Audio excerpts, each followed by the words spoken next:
Hello bachcho, let's read this question. So this question says, when an object is placed 20 centimeter from a concave mirror, a real image magnified 3 times is formed. Find, okay, first में क्या लिखा है? The focal length of the mirror.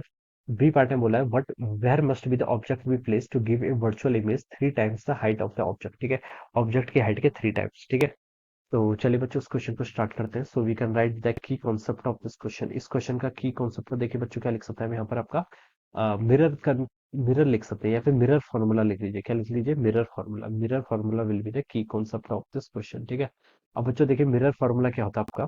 Mirror formula आपको बताता है 1/v+1/u. ये किसके equal होता है? It is equal to 1/f. ठीक है, v क्या है? v आपकी इमेज डिस्टेंस है, u क्या ऑब्जेक्ट डिस्टेंस, f क्या यहाँ पर आपकी फोकल लेंथ. ठीक है, अब क्वेश्चन में देखिए गिवन कर रखा है when an object is placed 20 centimetre. ठीक है, फ्रॉम ए कनकेव मिरर. ठीक है, तो u कितना हो जाएगा बच्चे? यहाँ से -20 सेंटीमीटर के इक्वल हो जाएगा. रियल इमेज रियल इमेज बन रही है. ठीक है, मैग्नीफाइड 3 टाइम. रियल इमेज बननी तो मैग्निफिकेशन कितना होगा? -3 के इक्वल हो जाएगा. ठीक है, मैग्निफिकेशन देखिए माइनस में होगा और 3 टाइम्स बोल रखा है तो -3 हो जाएगा. ठीक है, find the focal length of the mirror. आपको पहले पार्ट में क्या बताना है? फोकल लेंथ मिरर बताना है. ठीक है, अब देखिए बच्चों मिरर का आपका मैग्निफिकेशन क्या होता है? -v/u इसका फॉर्मूला होता है. ठीक है, यहाँ पर m की वैल्यू कितनी है? देखिए -3 हो जाएगा और -v डिवाइडेड बाई u कितना बच्चों आपको? -20. तो यहाँ से आपको -20 सेंटीमीटर ऐसा हो जाएगा. तो u की v की वैल्यू बच्चों यहाँ से कितनी आ गई? देखिए 30 और t, ये आपका +60 हो जाएगा और वो इधर आएगा तो आपको -60 सेंटीमीटर हो जाएगा. ठीक है, तो ये आपका v आ गया. v आपने कितना कैलकुलेट कर लिया? आपका -60. लेकिन आपसे फोकल लेंथ पूछा है ना, तो देखिए बच्चों फोकल लेंथ कितना होता है? फोकल लेंथ देखिए हम मिरर फॉर्मूला का यूज कर लेते हैं 1/v+1/u. ये किसके इक्वल होगा? It should be equal to 1/f. ठीक है, वी की आपकी देखिए जहां पर आपकी इमेज बननी है ये कितने पर बननी है? देखिए -60 सेंटीमीटर. तो यहाँ पर आप लिख लीजिए -160. ठीक है, +1/u. यू के आपका ऑब्जेक्ट डिस्टेंस कितनी है? -120. तो उसको भी आप -120 लिख लीजिए.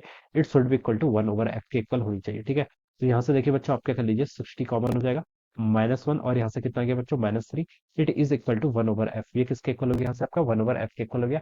तो -1 और -3 करेंगे तो कितना आएगा बच्चों आपको? -4 divided by 60. It is equal to 1/f. Okay, और एफ की वैल्यू कितनी आ गई यहाँ से आपकी? -15 सेंटीमीटर. ठीक है, तो ये बच्चों क्या आ गई? इसकी आपकी फोकल लेंथ आ गई. This is the focal length. Alright, तो -15 सेंटीमीटर आ गई. तो पहले पार्ट में तो देखिए बच्चों आपसे ये पूछा था. अब सेकंड पार्ट में मूव करते हैं. यहाँ पर आपको क्या लिखा है? Where must be the object be place to give a virtual image. ठीक है, वर्चुअल इमेज बना है जिससे आपकी ठीक हो गया 3 times the height of the object. ठीक है, तो मैग्निफिकेशन देखिए आपका कितना होना चाहिए? आपका मैग्निफिकेशन देखिए आपका यहाँ पर से +3 के इक्वल होना चाहिए. वर्चुअल इमेज बननी है. ठीक है, और मैग्निफिकेशन किसके इक्वल होता है? -v/u के इक्वल. तो यहाँ से आप लिख सकते हैं v की वैल्यू बच्चों कितनी हो जाएगी? यहाँ से आपकी -3u के इक्वल हो जाएगी. v की वैल्यू कितनी आएगी? -3u. ठीक है, अब देखिए अब आप क्या कर लीजिए? यहाँ पर आपका मिरर फॉर्मूला यूज कर लीजिए. ठीक है, कितना होगा? 1/v+1/u. यू किसके इक्वल होता है? आपका 1/f के इक्वल होता है. ठीक है, ये हम लिख सकते हैं.